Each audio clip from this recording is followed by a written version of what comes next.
ဒါလောကအောင်စရာနဲ့ကြုံရတဲ့ချိန်မှာဒါအောင်စရာဖြစ်ပြနေတဲ့ဟာပေါ့နော်လောကဘယ်လောက်တောင်မှဖွဲ့စည်းပုံပြက်နေလဲဆိုတဲ့ဟာကို၄ယောက်လက်နဲ့လာတယ်လက်နဲ့လာတယ်၂ယောက်ကိုမြင်တယ်သူတို့ကအရင်မြင်တာ သူတို့ကအရင်ပြင်တာကိုတွေကဆိုင်ကယ်လေးနဲ့အဲ့ကိုရောက်လှမ်းတွေးလိုက်တယ်တက်မ99ဆိုတဲ့အင်ကြီးကိုလှမ်းတွေးလိုက်တာဟုတ်တွေးလိုက်တော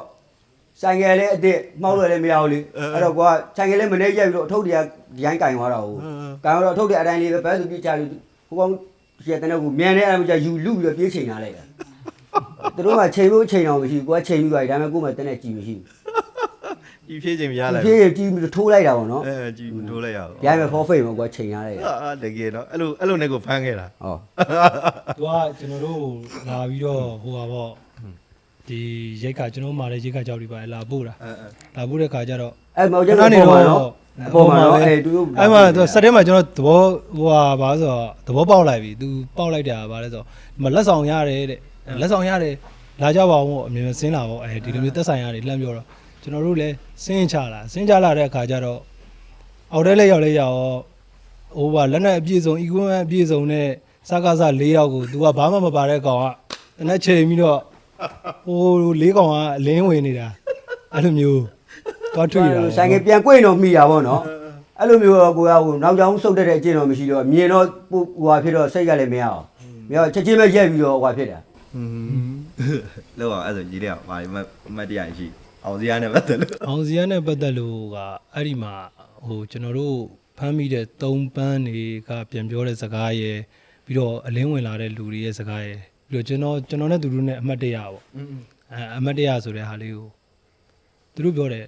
ချက်ကင်းနဲ့ကွန်မန်ဒိုတွေတက်လာပြီတဲ့ချက်ကင်းနဲ့ကွန်မန်ဒိုတွေတက်လာပြီပေါ့သူတို့ကကွန်မန်ဒိုတွေတက်လာပြီဆိုတော့ချက်ကင်းနဲ့ကွန်မန်ဒိုတွေတက်လာပြီဆိုတော့သူတို့ဘိုးကြီးရတယ်ပြီးတော့အဲ့တောင်ငွေရဲ့အရှိမဒီလိုမျိုးတိုက်ကင်းတွေဘာတွေမိုင်းတွေထောင်ကိုင်းတာနေမိတ်ညမိတ်နဲ့2ရက်တဲ့ချက်ကင်းကဒီရှိကတက်လာမယ်လို့တဲ့အဲ့ကောင်ဆက်ထဲမှာပြောထားတယ်တဲ့သူတို့ကဂျားပြက်နားထောင်နေတာ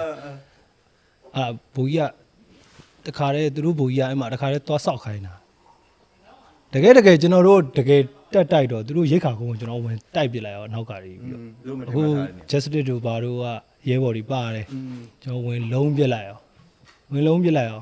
အဲ့တော့ပြီးသွားပြီပေါ့နောက်ပိုင်းဒီကောင်တွေဟိုဘက်ကဒီတော့အလင်းဝင်လာတာတခြားရွာဘက်ကအလင်းဝင်လာတော့ရောက်လာအလားတဲ့ချက်ကင်ကအရှိကဝင်တိုက်မယ်ဆိုကျွန်တော်မှအရှိကစောက်နေတာတဲ့ချက်ကင်ကတဲ့အနောက်ကဝင်တိုက်သွားတယ်တဲ့အဲ့လိုမျိုး စောက်တာမားနေအတွေးခေါ်နေလူသေးတယ် ပြီးရင်ချက်ကင်ကဒီရှိကလာမယ်ဆိုပြီးတော့တဲ့တနက်50ချက်လောက်ဖောက်ပြီးရင်ဘေးကတော့ဝင်တိုက်သွားပြန်ဟောတယ်အဲ့လိုမျိုးအလားတွေလည်းကြုံမှုတယ်နောက်တစ်ခါဟိုအရှိမှကျတော့သူတို့ရိတ်ခါတွေပြတ်နေတော့အဲ့ဒီဒံအိုးကြီးနဲ့သူတို့ရှေ့တန်းကိုလာပို့တာဟင်းဒီဟာကျွန်တော်တို့အခုတက်ခွဲမှုပါတာပေါ့ကိုဖိုးတူသူကလည်းလားတယ်ငါတို့အဲ့ဒီရှေ့သွားမယ်ဆိုတော့သွားကြတာ ပွဲတွေရတယ်ကက်တွေရပဲနော် ပွဲတွေကလည်းကက်ရက်တွေပဲအဲ့ကျမှရန်သူနဲ့ကိုနဲ့ကဘာမှမကွာဘူးဗီတာ30 40ပဲရှိတယ် ကက်ကလေး အဲ့ကျွန်တော်တို့ကသူတို့စီးကိုကြော်သွားပြီဟာလာသူကလာပို့တဲ့လူကအားရဝမ်းသာနဲ့ဆရာတဲ့ဟင်းရပြီတဲ့အားတဲ့ဘာဟင်းလုံးလို့ဘာဟင်းရှိရမှာလဲဆရာတဲ့ပုံမှန်တိုင်းပဲပေါ့တဲ့အေးပုံမှန်တိုင်းဘာဟင်းလုံးလို့မေးလိုက်တော့မပြောဘူးချက်လေးတဲ့အဲ့ဒါချပြီးတော့ဝိုင်းမောက်ဆိုပြီးတော့အဲ့ကောင်အခုချိန်လေးရှိတယ်သူ့ကိုနံပါတ်ပေးထားတယ်ငါပြောဘူးပေါ့ သူမောက်ကနေရသူပြောရတယ်ဟားတယ်ကြော်နေရာမှားသွားပြီသူတို့နေရာကိုကြော်ပြီးမှကိုရီရှိဘူးဒါပေမဲ့ကိုတဲ့နီးလေးဆိုတော့လေကြော်လဲကြော်နိုင်ပါလေအရန်ကက်လုံးကကြီးတော့ အဲ့လိုမျိုးလေး ဘာလို့လဲအဲ့လိုတယောက်တော့ကတ်နေရခိုင်မျိုးကြရင်စနိုက်ပါဘေးကထောက်ပေးထားရဆိုရင်အတွင်းထဲမှာလှုပ်လို့ရတဲ့ရဲဘော်တွေကအများကြီးအဆင်ပြေတယ်ဘာလို့လဲအခုအဲ့လိုရန်ကတ်နေတဲ့ point တွေရှိမယ်အဲ့ဒါကိုဘေးကနေတစ်ချက်သူတို့လည်းဟိုလှုပ်ရှားမဖြစ်အောင်ပေါ့နော်မြင်လာတဲ့စနိုက်ပါကတော့လုံးဝကျင်းနေတာဟုတ်ကျင်းနေတော့ဖတ်သူလှမ်းပစ်လို့ကောင်းတာပေါ့နော် ပြင်မှန်းတယ်နော် စနိုက်ပါဘွဲတွေကတော့အထူးပင်ပန်းတာပေါ့သူတို့မှာဟိုမှာကျွန်တော်တို့ဆိုရင်စနိုက်ပါဘွဲတွေကိုနေရောညရောဘိုးကြီးဆိုရင်ဒီလိုမျိုးစီစဉ်ထားတာစနိုက်ပါတွေနဲ့ပဲပူတာပေါ့ ဘူရာဘောကဘိုးကြီးဘူရာဘောကအကုန်လုံးဒါတွေစီစဉ်ထားတာသူစီစဉ်ထားတာအကွက်စေ့နေရောအရင်ဆိုရင်ဒီစနိုက်ပါတွေပဲအောင်စရာကိုတိတ်ခဲ့တာတွေလည်းနဲတာမဟုတ်ဘူး ဟုတ်တယ် အများကြီးဒေးဆိုလဲဒေးသမားလေးရောက်နိုင်ဆိုလဲနိုင်သမားလေးရောက်အဲ့လား စနိုက်ပါရပင်မယ်သူတော်တော်လေး သူရိတ်တို့ပါတော့သူရိတ်တို့တောက်ရဖြုတ်တဲ့ကောင် တော်တော်ကိုသူတွေလည်းဒီမှာတော်တော်ဖြုတ်သွားတာပဲ ဖြုတ်သွားတယ် ပုံကျိုးတာနော်လောကပြည့်စိတ်ချရတယ်နော်အဖွဲတွေက ဒီဘက်ရဲ့အခြေအနေကိုသိတဲ့ သူတို့အောင်တရားလူဆိုရင်ဒီစနိုက်ပါထဲမှာအခုလိုကိုသူရိန်တို့ဘာတို့ဒီလိုနာမည်ကြားပြီဆိုတာနဲ့ဒီကောင်တွေကသေလို့ရပြီ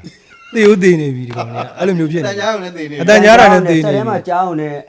ဟိုဘက်မှာ ဒီကောင်တွေမယုံဘူးလေမင်းတို့မယုံရင်ကြိုက်တဲ့နေရာမိုးပေါ်ထောင်ဖောက်လိုက်တဲ့နဲ့ကိုသူရိန်ကလည်းအဲ့ဒီနေရာကိုရအောင်လိုက်ပြစ်နိုင်တာတစ်ချက်ဆိုတစ်ချက်ပဲ ဟိုကလင်းဝင်လာတဲ့လူတွေနဲ့ကိုတွေရဲ့ဥဒ္ဒါခင်ခင်မီမီပေါ့နော်အားလုံးကြာကိုညီကိုတွေပဲဟိုလိုပဲဖြစ်အဲ့တော့စကားကြီးပဲပြန်ပြောရအောင်အဲ့ကိုသူတွေဆိုရင်သူတို့ပြောပြတယ်ကိုသူတွေ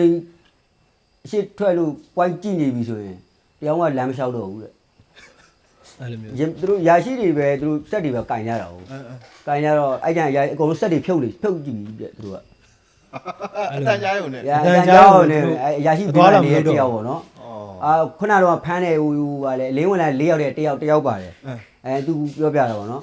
သူဆိုရင်တော့ဟိုယာရှိဘော်လီပဲဆိုတော့ဒီနားမှာစက်တွေပါသူကလည်းရှိတော့နော်သူလည်းချက်ချင်းဖြုတ်ရတယ်မရဘူးလေကိုသူတွေတန်ကြားရင်ကိုသူတွေတော့တကယ်လေးတော့ကောင်းတယ် လုံးဝအခုကစနိုက်ပါအဖွဲ့တွေကအဲ့လိုတွေအကုန်လုံးဖြစ်ကုန်ပြီနော်ဟိုဆိုရင်တယောက်တည်းမဟုတ်တော့ဘဲနဲ့ကျန်တဲ့အဖွဲ့တွေကလုံးဝတကယ်ကြည့်လိုက်ရင်လုံးဝအားနဲ့မှန်တယ်နော်သူတို့ဘယ်လောက်ပြင်မှန်းပြန်လာပြီဆိုရင်လည်းသူတို့ပြင်မှန်းတဲ့ပုံစံကတော့ပေါ်တယ်ဒါပေမဲ့စိတ်ရကြတဲ့ပုံမရှိဘူး မရှိပါဘူး လုံးဝသွားမယ်နောက်နေ့လည်းဆက်ကြုံးမယ်